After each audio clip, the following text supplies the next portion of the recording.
Brad! I think you better get out now. Oh! At habang pinagkakatuwaan ng housemates ang buntis na si Camille, Babe, nakita mo na ako, babe. Oo, sino yan gumawa sa'yo? Itay. Itay. Bakit? Kung pauwi ako at gusto mo, para kay baby, or dyan na lang tayo mamimili. Si Mama nga. Sure ka? Oo, sure na ako. Si Mama po yun. Sobrang nakakatuwa po.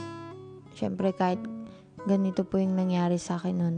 Sobrang maalaga po siya, kuya. Tapos kada uuwi po siya galing ng ibang bansa, may dala po talaga siya for me tsaka for baby po. kung ang iba hindi agad naposesan, paano kaya ang susunod na mensahe? Magkakape tayo hanggang huli. Magkakampi. Kasing po. Magkakampi. May narinig kayo? Alright. Promise ko sa'yo, magkakaroon tayo ng masaya at buong pamilya. Pag di mo pa nakuha yun, kain ako ng banana.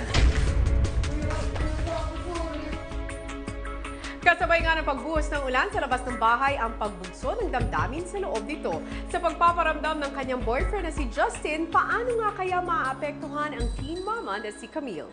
Hello Philippines and hello world! Kasabay ng mga